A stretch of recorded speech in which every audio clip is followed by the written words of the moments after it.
happy homosexuals. We're homosexuals, we're having a lovely time today. Laughing, singing, having fun, because at last we're proud to say we're gay. Duncan's dead, but we're alive. The movement will survive, we're fighting for liberty. Come out, and join us and love us, and take us home to bed. Hooray for homosexuality!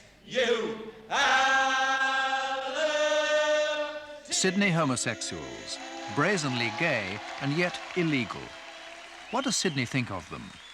Opinion polls say that 60% of people think it's time the law against gays was dropped, but that is not swaying the legislators. Well, that is the new mood. It's the mood of ultimate toleration of everything. And the truth is, I believe that our community muscle has gone flaccid, it's gone weak. People are resiling from a multitude of unpleasant issues that they just don't want to face up to. I have no hesitation in saying that today, as 2,000 years ago and 2,000 years forward, the conduct is wrong. All this week in the city of San Francisco, athletes have been competing. Boxers, sprinters, weightlifters, men and women, and all of them homosexual. Those gay Olympics confirm San Francisco's reputation as a city where gays have gained an extraordinary economic and political clout in recent years. Not so Australia, yet. But this report for the New South Wales government claims that here, and pretty well anywhere else for that matter, every 10th person is probably homosexual. 1 in 10. That's a figure that will be much quoted at the annual National Conference of Australian Gays in Canberra this weekend. One of their main targets will be the state of New South Wales. In New South Wales, as in most states, the Homosexual Act is still regarded as a serious crime. The difference is that in spite of the law, Sydney is rapidly becoming for gays the San Francisco of the Southern Hemisphere. Now, this may be a subject which you feel that you or your children would do better to avoid. If so, please switch off now. If not, here is our report from Sydney, the golden city of the gays. Sydney has its own gay guidebook. It lists 61 homosexual groups and social clubs. There are some evenings when nearly everyone you see in this part of Oxford Street will be gay. Hi, you're on 2SER FM and this is Gay Waves, Sydney's first gay radio program. No one knows how many listen in secret. The majority of gays are probably still hiding in that secrecy that they call the closet. But for the thousands who have come out, Sydney offers 3 gay newspapers and a calendar with 63 fixtures this year for gay men and lesbians. There are 9 gay hotels, 8 gay discos, and 5 gay bookstores. There are bizarre sex shops catering to the outer limits of sexuality. And there are 14 gay restaurants. Gays got their start in Sydney from the underworld. The sort of club owners who bribed the police to stay away saw the potential in the gay dollar and set up bars for gays. Now the gays themselves have taken over and opened places of their own. We didn't have in the city a gay-owned, gay-run hotel until we decided to open this. So we walked around town and picked one and opened the doors. What happened? We were mobbed. They've burst out of the closet only to find themselves in a ghetto. Their form of sex is still illegal in this state, and they know that they may be tolerated up to a point, but they're not really accepted. If you had your life again and you had a choice, would you choose to be gay or straight? At 36 years old, I don't know whether I'd know how to be straight. If I was 18 and had the choice, I don't think anyone would choose to be a minority group in society. I think most people would choose to go with the majority.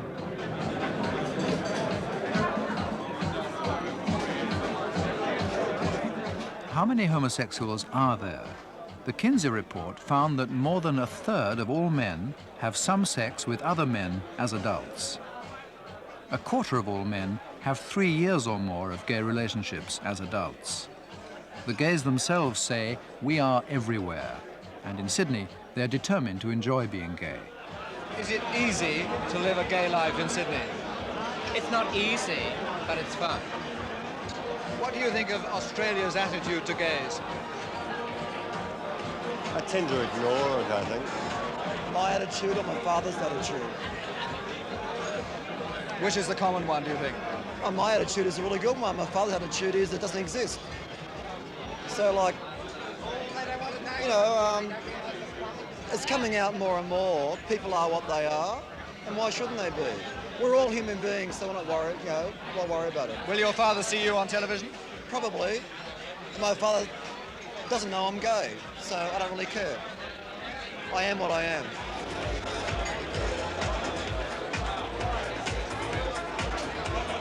What they are makes them profoundly out of step with Australian ideas about manhood. There's probably no country in the world where men are brought up to be more macho than here. You've only got to look at the images that advertisers use to see that. But our stereotypes of super macho he-men can be misleading.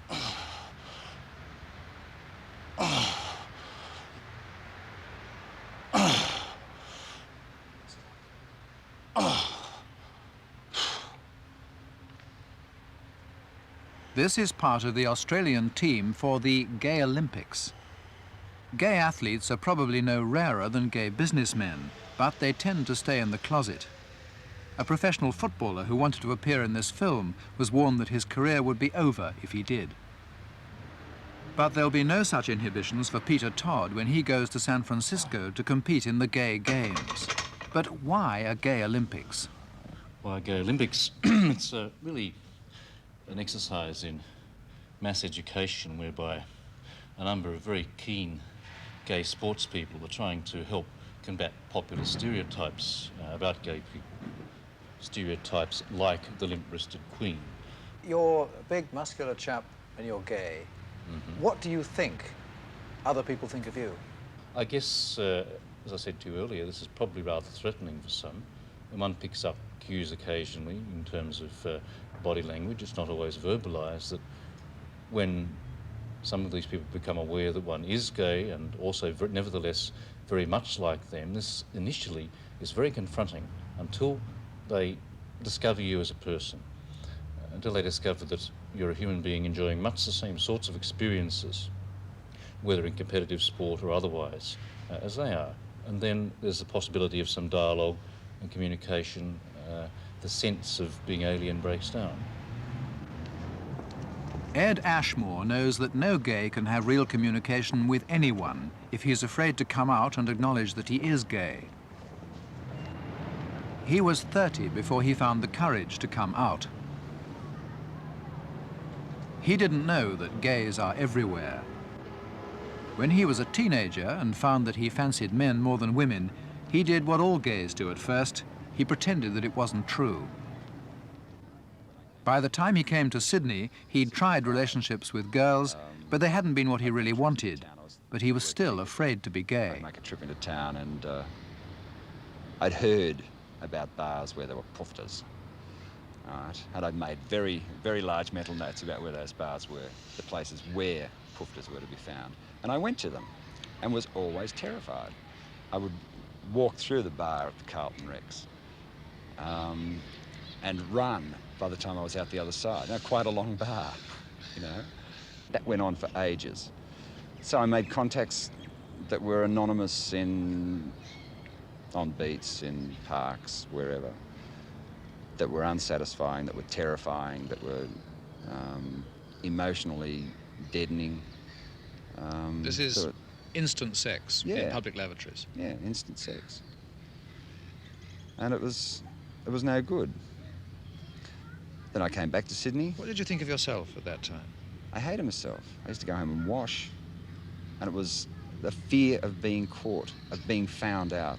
It was continually there. Somebody is going to catch me out. what's going to happen if I get caught out? I'm going to lose my job. Nobody's going to like me anymore. Were you ever attacked? Yeah, I was attacked once, but it was a mugging rather than a gay attack. I was just mugged and robbed. That was pretty scary. Did you go to the police? No, I didn't. No. Why? Because I was afraid that they were going to say, you know, you're a pufter, you know. I'm afraid of the police.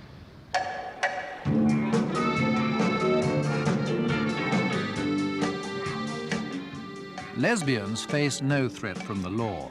They've always been permitted to love as they please. Stray Dags are an all-lesbian band. They play at regular gay dances in one of Sydney's town halls.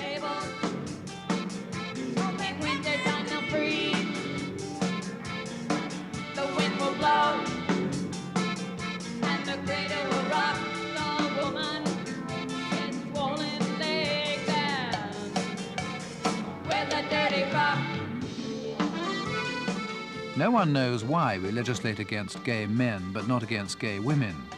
Queen Victoria is supposed to have said that there was no need for a law against lesbianism because it was physically impossible for one woman to have sex with another. Legal they may be, but when a woman first discovers that she's attracted to other women, she faces the same trauma as a man does when it comes to telling the world that she's gay. For one girl, the worst part was facing her parents. I was extremely afraid of them finding out that I was a lesbian. I tried to keep it hidden, and that was impossible because I wanted to have an honest relationship with them too. And so then it came out that I was having a lesbian relationship with this other woman, and it was extremely difficult and frightening and painful, and but I decided that being honest was more important than holding it back, in effect. Mr. and Mrs. Loftus, what did you feel when you made this discovery about your daughter? Well, for me, I felt very, very distressed, very angry. Angry? Angry, yeah. Angry with... Well, my presupposition was that this other lady had seduced my daughter, had got my daughter into this frame, into this behaviour. It was an incredible shock, and it was partly because the woman that Mim was involved with was quite a close friend of mine. She was a few years older than Mim, and I felt a tremendous sense of betrayal. I felt that this woman had betrayed me. I can remember opening the door of a room down the hall in our house and seeing Mim kissing this other lady and think, shock. Shock. I knew that the other girl concerned had been worried, had been crying, in fact. And I thought, oh, well, she's just comforting her, you know, that's okay. But that really wasn't the way it was, and I was really denying my perception of the whole situation. Do you still blame this friend, Pat? Do I blame? No, not at all. No. Miriam's made it very clear that this was a mutual relationship between the two of them, and that was simply my wish at that time to protect myself from the pain of the whole thing. I don't blame her at all. How is it now between you all? Oh, great. Oh, it's really good between us all now. But I think it took probably a year or two really to really go through the implications, what it meant for each of us. More than that. Probably more than, maybe 3 years, a couple of years, something like that. Very few parents would be happy at finding their son or daughter was gay. It's a hard road to travel. How would a parent who believes it's right to send homosexuals to prison handle such a crisis? Mr. Cameron, you have a family of 8. Now, statistics say that 1 person in 10 is probably homosexual. How would you react if a boy of yours turns out to be gay? Well, I would face up to it with, I hope, sensitivity. I'd be absolutely wrong of me as a parent and as a Christian if I didn't. You love the sinner, but that doesn't mean that you should love the sin. In fact, you should oppose and try to contain the sin. If it should happen in your family, would you be prepared to tell a son of yours that he must repress his sexuality for life? I would urge him very, very strongly to try and contain it, to seek therapy, to reverse it. I don't regard it as irreversible at all. But the gays' experience is that it's only when they stop trying to repress themselves that they can feel whole. 3.5 years ago, you decided to come right out. Yeah, that was... What's the difference? Oh, much more relaxed. Much more relaxed. Much more relaxed with everybody. I'm not afraid of the education department sacking me, for instance. I'm not afraid of doing an interview like this. I'm not afraid of people being able to identify him as a homosexual. You a happy man? Extremely. I'm probably a very intense man, otherwise I wouldn't be involved in things like competitive weightlifting and bodybuilding, but a happy and fulfilled person, yes. I think one has to have a lot of confidence and courage and pride to really be upfront and to be strong in who you are with your own sexuality and your own identity. Is there any chance of some super-sensitive Prince Charming coming along one day? No chance at all, no chance at all of any super-sensitive Prince Charming coming along, no. The idea that people can be proud to be gay has only emerged after centuries among the despised and persecuted minorities. Walking all alone with a flag held high underneath the pink triangle where we spent the night. Underneath the pink triangle held each other tight. We both agreed that love is just a misplaced trust, so swore ourselves to everlasting lust underneath the pink triangle and the stars above. 2, 3, 4. Uh-oh, the pink triangle. Proud to be gay and cheeky too. Will they win friends and influence Australia? In most of the country, the law treats gays as criminals. But in the last 7 years, the Australian Capital Territory has decided that they're not. And so has Victoria, and so has South Australia. South Australia was the first state to end prosecution of gays. The Premier at the time, Don Dunstan, gave the change his backing, though others saw it as a disgrace to the nation. And now he's campaigning for the gays in Sydney and launching a gay rights book. I believe that it is time that the legislators in this state faced the facts which are set out in the book.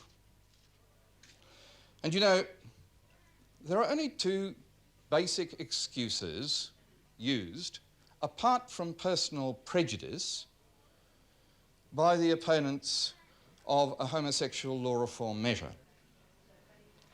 One refers to various texts in the Bible. The other excuse, of course, is that somehow or other homosexuality is unnatural. In the natural order of things, sex is very far from fully understood. Is the urge which has driven apparently respectable men to risk disgrace in public lavatories more or less unnatural than the urge which makes a spider risk death in a lethal embrace? Is the urge which quite frequently makes male monkeys mount each other the same urge that drives gays?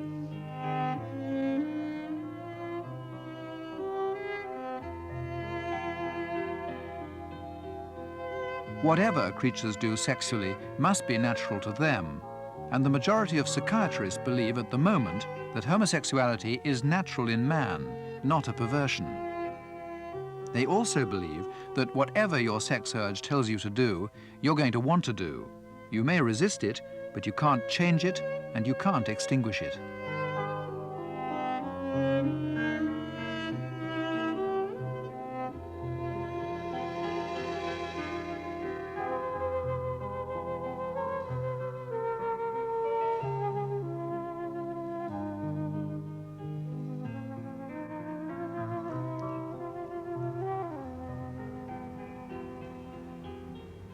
Whosoever commits the abominable act of buggery with mankind shall be liable to penal servitude for 14 years.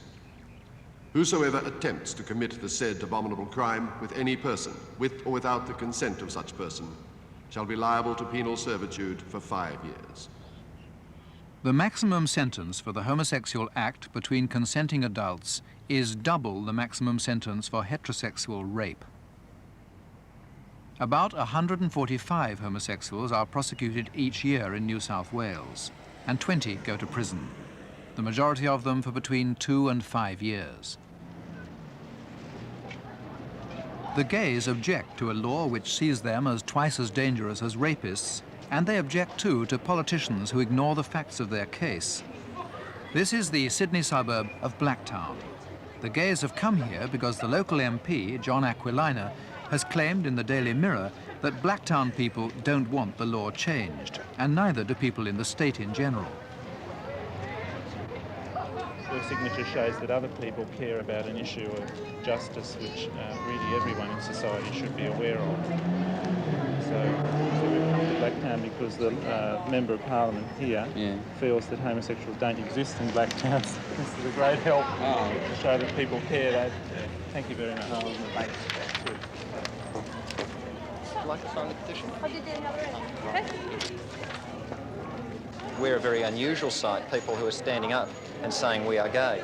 I think because it's unusual, they have to think about it for a while. But when I'm talking to people, when they stop, then their reaction becomes quite warm and quite friendly when they understand that you're human beings and you're not something that's somehow strange from an alien planet. When you've got their signatures on your petition, what are you going to do with it? We want to present it to John Aquilina and say to him, you wrote in the Mirror that gay rights has no support at all in Blacktown. Here we are with people who've signed the petition. What do you say now? Got 132 signatures, 117 which came from this area. So I just wanted to present that to you. I'm pleased to receive the petition on your behalf, and I'll be presenting it to the Speaker of the Legislative Assembly. Although I do wish to make it quite plain that the fact that I received this petition doesn't necessarily mean that I agree with any of the points that you expressed in it. But nonetheless, I am duty-bound to receive it, and I will, in duty, present it to the Speaker, and I hope you people feel that by doing that, your cause is going to be satisfied as far as my particular electorate is concerned. That's true. The point was, though, that we've got opinion polls for 15 years now that say that there's overwhelming majority support in this state for reform. And we'd like you to know that because, I mean, your article was not based on those facts. Your article was saying there wasn't even in South Australia... Well, I've received a petition, I think we can call it. But nothing more. Okay. I don't want to make any comment. No. But you've already imprinted on the question. You've already made public... I mean, I don't think this is an unreasonable question we should be allowed to ask you.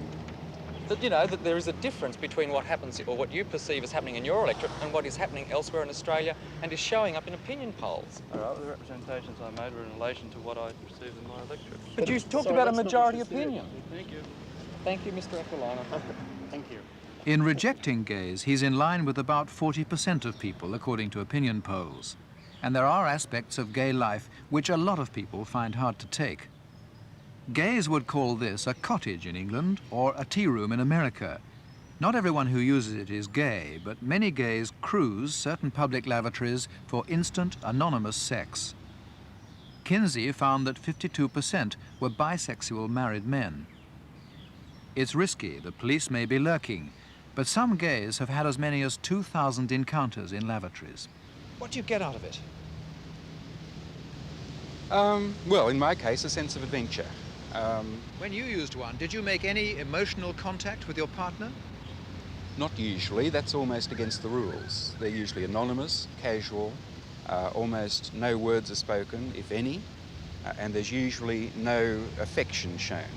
It seems both incredibly promiscuous and incredibly sordid. Well, on the subject of promiscuity, I'm always reminded of Kinsey's definition of promiscuity. He said the only way he could define a promiscuous person was somebody who was having more sex than he was getting. I don't know how we define how much is too much sex. If I choose to have a lot of sex, I think that's my business. Now, these lavatories are public lavatories paid for by public money. I went into that one. I didn't like what I saw. Do you think I should be exposed to that on public money? I'd have several thoughts on that. One is that people tend to see what they go looking for, and you had a different reason for most, perhaps for noticing what was going on. So did the police who go in and they notice what's going on. Well, let me put it to you this way. What I saw was a young man sitting on the lavatory with the door open, looking at me. And what was so shocking about that? The fact that he had the door open. And the way he looked at me as well. And you haven't seen men undressed or exposing themselves before? Of course I have, but I don't expect to see that in a public lavatory. I think it's a rather sad commentary on our society that people are shocked by public nudity or by a public display of sexuality. I'm not shocked if I see heterosexual couples in this park doing things which are very, very blatantly sexual. Why should you or any other man be shocked simply because you see two men or some man making an approach? I don't know why, but I must tell you that I am. And I think a great many people feel the same. Well, I think that's your problem. A friend of mine who is very aware of the significance public toilets have to many gays in the early stages of coming out, a man who came from the country and had no other source of contact, says that we should claim these places as sacred sites. Gays may yearn for lasting relationships, but promiscuity is so much a part of the gay world that it's difficult. The Metropolitan Community Church in Sydney is prepared to help. We have gathered here this afternoon as friends and family of Stephen and Michael. They've honored us by choosing us to share with them their great joy as they participate in the ceremony which will unite them in a holy union. A ceremony of two people joining in commitment to... The couple must have lived together for a year, and they must have discussed the promise they're making with the minister. Friends celebrating a very special kind of love. Stephen, would you please place Michael's ring?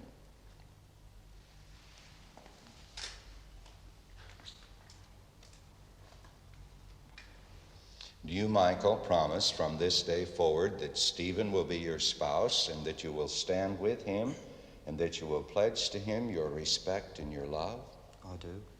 Will you then repeat after me, Stephen, saying to Michael, Michael, I take you as my spouse. Michael, I take you as my spouse. I pledge to share my life. I pledge to share my life. Openly with you. Openly with you. To speak the truth to you. To speak the truth to you. In love. In love. I promise to honor. I promise to honor. And tenderly care for you. And tenderly care for you. To cherish. To cherish. And encourage. And encourage. Your own fulfillment. A blessing from the Metropolitan Church, but ironically, it's because some gays want a right to a form of marriage and even to adopt children that another church refuses to support any change at all of the laws against them. The Roman Catholic Church did support reforms in England and in 2 states of Australia. It argued there that consenting adults should not be liable to imprisonment. But in Sydney, it argues differently. Well, I have to keep insisting that the situation has changed. What is being urged is that homosexuality be accepted as an alternative lifestyle and that the general character of Australian and New South Wales society be changed, and that one allow homosexual marriages and that one allow homosexuals to adopt children and so on. Now, the Catholic Church... Before we consider going that far, can you just answer whether or not the Church would support legalizing sex between consenting adults, homosexuals? The answer cannot be given except in the context. If it were merely a case of what was being argued in the United Kingdom some years back, the Church would give the same answer as it gave there. But the situation is not the same. And Cardinal Freeman has argued correctly that in this present situation, we cannot back a change in the law which entails a great deal of other things which we cannot support. What would you say about a church that would offer a marriage ceremony for homosexuals? Well, one could only question their theology, I think, for a start. I'd like to know how they're related to scripture, tradition, and so on. And I know this sort of thing is going on, but it's the usual unfortunate confusion of compassion with correct thinking. And I think churches like that have let their heart carry their heads away. You have pledged your love before God and before each other, your friends, your family, and your pastor, given and received vows and rings, and shared a communion together. I then now pronounce that you are joined together in a holy union. Those whom God joins, may their union ever be fulfilled. And now may your lives find an ever-increasing joy and blessedness. May your hearts and lives be filled with the grace and true affection of a happy holy union. In the name of the Creator, the Redeemer, and the Holy Spirit. Amen. You may embrace each other. They have the blessing of their church, but to the Catholic Church, this would be anathema. For the Catholics, gay Sydney has gone far enough. The gay liberation movement has gone out on a limb in order to achieve a great deal in a hurry, indeed to change the character of Australian society, and that is something that we just cannot back. It's as fundamental as that? You see a threat to Australian society? Yes. No compromise from the Catholics, no quitting from the gays. They feel that the Catholic influence is one of their main obstacles. What is it that you feel you're really up against in the state parliament? Well, we're up against the conservative forces, the ultra-conservative forces within the state parliament, consisting mainly of older MPs, but MPs, of course, who have strong religious convictions. They're angry at a Labour Party which won't relax the laws against them, and they think the Premier could swing it if he wanted to. What would you say to Mr. Rann? I'll get off his backside and bloody well help. I mean, it's up to him. I mean, if he put his personal stamp on legislation which would bring about equality of gay people in the state, then we'd get somewhere. Instead of being wishy-washy and sitting back and sort of, you know, with his record majority and not wanting to do anything with that majority. Oh, we want our freedom to do as we like. We don't want to be molested. We don't want to be contested. We don't want to be arrested. We just want our rights. Oh, we want our freedom. Oh, we want our freedom. There's supposed to be some traffic police coming along, so you'll be able to get a walk up there and without any worries. I don't know where they are at this stage. I haven't seen them around.